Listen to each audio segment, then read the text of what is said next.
This video is going to be a very clear departure from draft preview videos for the Ravens or any other team for that matter, or prospect profile videos for players that are going to get drafted. This is going to be piggybacking a little bit off of a video series that Edgar Allan appears to be doing on the Ravens split field coverages. I think he's only done 2 videos so far, but they've both been spectacular. I recommend checking them out. I'll try to link them up here in the top right now. And I'm going to be talking about the Tampa 2. I'm going to shoot for 15 minutes in this video, showing you some plays. I think the first time through will just be commentary, and then maybe the second time through I'll attempt to stop and offer some evaluation of the play, talk about some of the schematic things, whether it was the move to or shift towards 11 personnel groups, all of the artificial protections that have been given to quarterbacks and wide receivers in the NFL, or both and more. There was a time when the coverage structure of the Tampa 2 was considered obsolete. I'm talking about after the Bucs won the Super Bowl, after the Bears trip to the Super Bowl, I think in 2006, after the Colts run with Peyton Manning, and their 4-3 Tampa 2 structure. There was a time where this coverage was considered obsolete. And I remember vividly reading a few articles when Lovie Smith left the Bears, actually before he left the Bears. They're talking about the Tampa 2 was just dead. So again, I'm piggybacking off of EA, a couple of videos EA has done. I'm not going to do split field coverage videos because, first of all, I think he's covering them brilliantly. I think he's doing a great job of allowing Ravens fans and hopefully anybody who watches the videos to see the reads the defensive players have to make post-snap, not just pre-snap alignments, not just staring at the quarterback, but some people call it pattern match, but it's just split field coverages. And I'm going to try to promote his videos and do some hard-coded coverage videos, and I'm starting with the Tampa 2. This coverage is more hard-coded. What I mean by that is it's rigid. It has certain players that are defined to defend particular areas and certain guys who are going to stare at the quarterback. Let's talk about these 3 guys here for a moment and just run this back a couple of times in terms of the Tampa 2 and notice what they're looking at.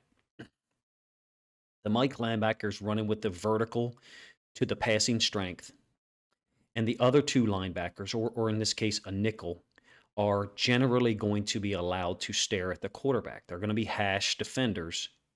So look at the orientation of their body and their face mask versus the orientation of the Mike linebacker. That's a dead giveaway for you that you're talking Tampa 2 or some variation. There's, Tampa 2 red. There's different variations that people run.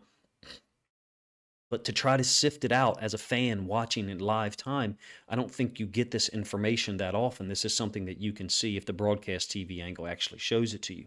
You see the verticals being defended in the middle of the field. It relies on good tackling at the second level, and it's being promoted by the fact that the second level players are allowed to and encouraged and taught to stare at the quarterback. So the linebackers and the corners defending the flats have the ability to stare at the quarterback, see the ball thrown, break on it, give up the short routes, but not give up big plays. These guys, however, are stressed at the snap because they have to read run pass first. The Mike linebacker is really under the most stress because he's got to get vertical up, basically running the pipe. Some people call cover 2, or Tampa 2, some people call Tampa 2 really a cover 3, disguised as a cover 2 because you got your 2 safeties playing the verticals, and then your Mike linebacker running the pipe in between the hashes, becoming that third deep defender.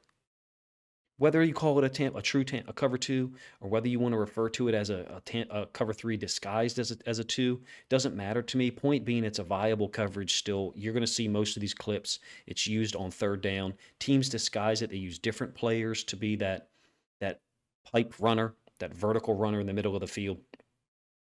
And I think teams have adapted to spread offenses in a way to limit the big play, particularly on third down or maybe even second and long. There's a natural route that I think pops open, to be honest with you, against this coverage, and I'll talk about it a little bit here in a moment. It kind of sits behind the Sam or the Will or the nickel from a slot receiver or slot tight end position. You're going to see a variation of cover 2 here. It's not really a Tampa 2. Throw this in to show how NFL teams are adapting their coverages, or have been adapting their coverages and trying to confuse quarterbacks. I think this defense is one of the ones that relies on a 4-man rush to get there, really allows the defensive line to attack. And it's just that classic game or that situational part of the game where defensive and offensive coordinator are trying to play to their strengths, prevent the quarterback from making a quick read, and then letting the D line get there because the quarterback's trying to decipher the coverage. Because you have, like, for example, here you've got multiple guys walked up on the line, no idea who is actually blitzing. Marcus Williams dropping back to be the half field defender, Chuck Clark. Hopefully, you guys can see that. I know you got a frame in your way, dropping back there. And then Patrick Queen is going to be running the pipe. He's going to be the guy running in the middle of the field, deep defender, running with the vertical from the passing strength, which is over here, the trip side, the three receiver side. If the quarterback wants to manipulate second level players, he needs time to do that. And this defense, I think, allowing the four-man rush by dropping 7 to prevent the big play in a schematic, structural way is allowing the four-man rush to get there because the quarterback really doesn't have the ability, I think, to manipulate. He doesn't have the time to manipulate guys unless, of course, your four-man rush just is no good. A slight variation of the way to play Tampa 2 here from 2001. Lamar Jackson's great game against the Colts. You'll see them drop out these two safeties, and then this guy's going to drop down to be what is this, in essence, the Mike linebacker. Like I said, there's a lot of third downs here. There's a lot of unique throws, none better than this one. Unbelievable throw. You're going to get the end zone angle here. At least according to the plays that I'm showing you, if you wanted to be reactionary, you could say that the NFL teams are only using this on third down. Look, that's just smart defense. Certain coverages are going to be called by the defensive coordinator when it's advantageous for him to do so. They're going to put their players in the best position. You're not going to call, let's say, an 8-man rush on 3rd and 18. Well, some defensive coordinators do.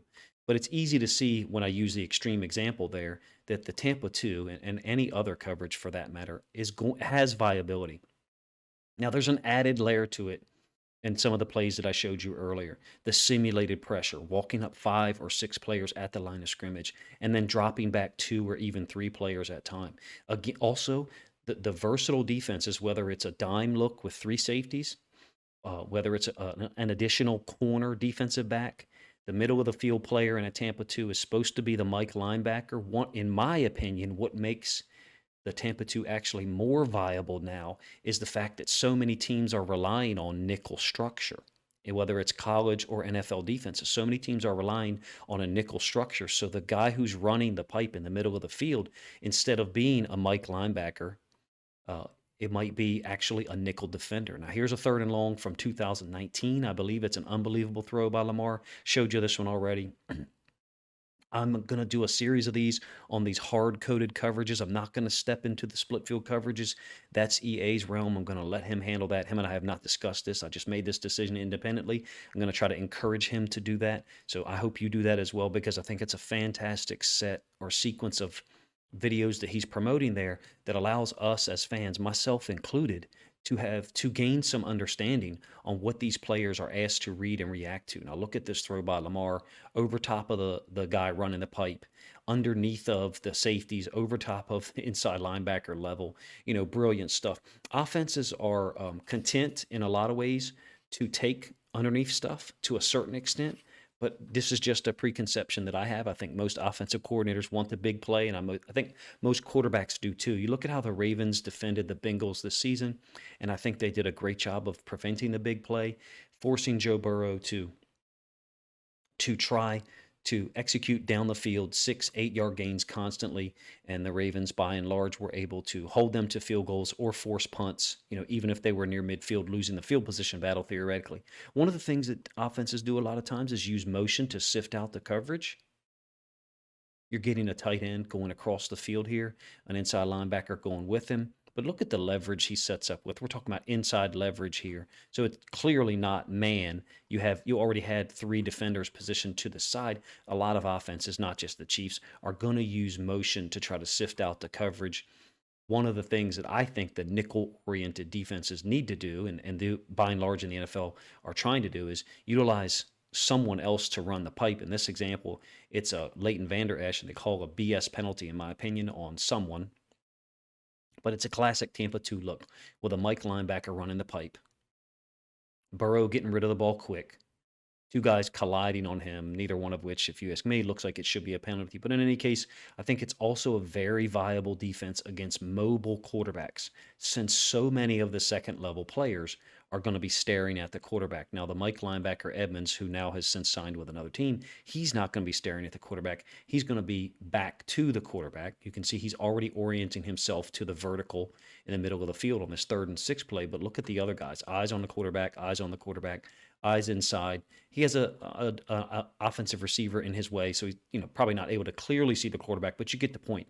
If with a mobile quarterback, the Tampa 2 can actually be a viable option because you have eyes on the quarterback if he takes off, and you're able to get pursuit angles to him.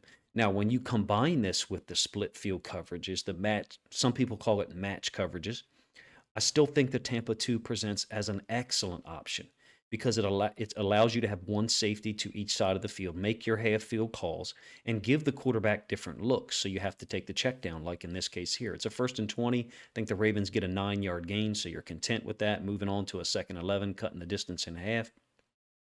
This is the route that I'm going to talk about. I think is oftentimes there because you get these inside linebackers that are, or nickel defenders that are told in the Tampa 2 to stare at the quarterback and react to him. And what you'll see is a little chip, I think, by the running back, and then he kind of releases out in the flats, and then you'll see this kind of in route over the top of this linebacker. And what happens, I think, 3 times in this video on different plays is the linebacker gets sucked up, and you can see the route developing behind. Aaron Rodgers, for whatever reason, is unable to deliver his football. Maybe he's got someone in his field of view. Maybe he was trying to throw it to the running back. But in any case, you can see what's developing here. Him coming back, not exactly in the middle of the field here, but towards the hash, inside of this defender. Why? Why is that available? Because the Mike linebacker is running the pipe. The Mike linebacker is running with the vertical, and these safeties are told, especially in 3rd and 14 like this, don't get beat deep. Don't give up a big play. My point is that route, I have seen it just from 2020 film be there multiple times. I think it's here again on this play. The benefits to the Tampa 2, you can run it from a 4-3 alignment, you can run it from a 4-2 nickel, you can run it from a 3-3-5, anything. You can run it with the ball in the middle of the field into the hash. A lot of times teams will use the an outside linebacker as the flat defender. Look at this route again. You see a short route by a running back. The guy running the pipe, the vertical to the middle of the field, is here. Number 42, I think that's Barr. So in this case, Vander Esch, instead of running the pipe, he's the hash defender. So these two guys right here are mirror defenders. They're defending between the hash and the top of the numbers. So between the hash and the top of the numbers. And again, you've got this little in-breaking route by Jamar Chase that, in my opinion, if there's time and Burrow has a good pocket, which he does not because Micah Parsons screwed the whole thing up just by destroying the right tackle on an inside move, I think.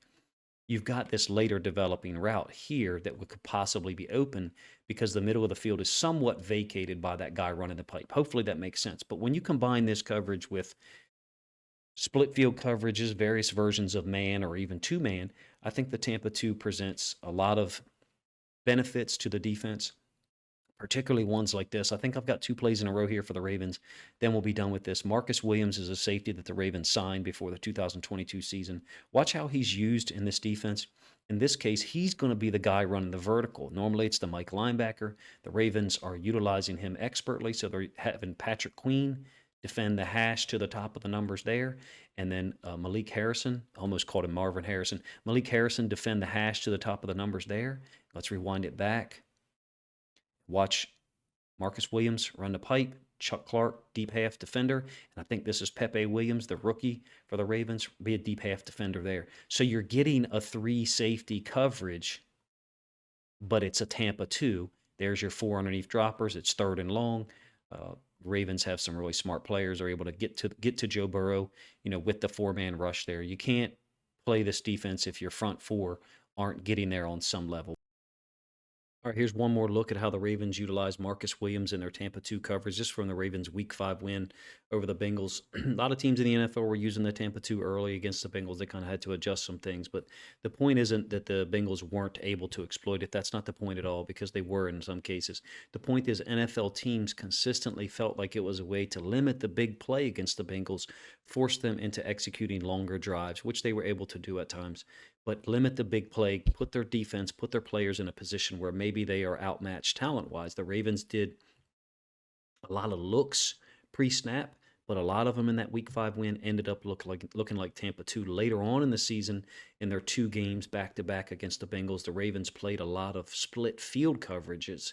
You can see the delineation here of the route. It's a nice job by Marcus Peters on a 3rd and 8.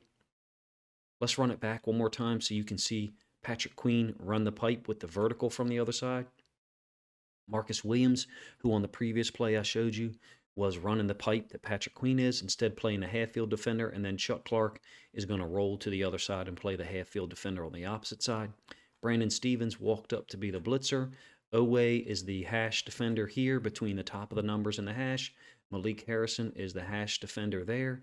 Really nice delineation that shows you the ability to use the coverage on 3rd and long. You see the 4 underneath droppers here. Marcus Peters is just brilliantly intelligent, man, during the play. He's able to take away this out-breaking route by Jamar Chase, give up the underneath to the tight end on the delay. The safeties are able to handle the vertical. Patrick Queen's got inside leverage. You can see the leverage that it allows players to utilize. I think leverage allows lesser talented athletes at times to stay with or limit more talented guys. And in my opinion, the Tampa 2 continues to be a real option for NFL defenses to use, whether it's 3rd and long, whether it's 2nd and long, or whether it's even 1st and 10 when they feel like they've got a pretty good read that a pass play or play action is coming. I'm a big fan of teams using multiple coverages. I felt like there was times where, as a Ravens fan, we were too predictable under Wink Martindale. And then early in 2022, I felt like the Ravens defense was trying to do too much, swaying in the opposite direction, kind of like going from 50 to -50 on a number line. You're traveling 100 units or 100 spots in the opposite direction. I like moderation, utilizing more coverages, but staying true to your core in a manner that allows players to react based on what their foundational elements that you've taught them. Let me know if you like this video. These are hard-coded coverages that I'm going to talk about. Tampa 2. I'll do a cover 3 one. Maybe do a quarter half one, or what some people call cover 6. I'd like to do a handful of these on NFL coverages and hopefully move into how certain defenders, specific players, are more effective than others at particular roles. I think Marcus Peters was not a fan of the Ravens split field coverages. I think he's really good in man-to-man and in some cases cover 3 and Tampa 2, playing in the flats, getting depth, letting the ball be thrown up in front, and then coming up with leverage to make the tackle or get involved. I'd really like to know from you guys if you enjoyed this video, if you think this video has some meat to it. This series, I should say, has some meat to it. There's so many variables involved in these coverages, and trying to track them, for me, is overwhelming. And so after watching the second split field coverage video that EA did, which was an amazing video again, I thought to myself, I can add to this and complement it by doing the hard-coded coverages, the ones where players are, spot dropped. Some people call it spot drop. This is your spot to drop to. You're still kind of reading and relating to routes, but it's not a match man concept like a lot of split field coverages. I certainly don't think that the video I've presented today is comprehensive. I think it really doesn't even get to 20% of what the Tampa 2 can do to certain teams. I covered some of it in an earlier video after the Ravens Week 5 win, how much they used Tampa 2 in slowing down the Bengals offense, which was so explosive, in 2021 with Joe Burrow, Jamar Chase, and T. Higgins and others. Let me know what you think of the video. If you think people would enjoy this video and have something to add to the conversation, please consider commenting below and maybe even sharing a link to this video out on social media. Appreciate you guys' time.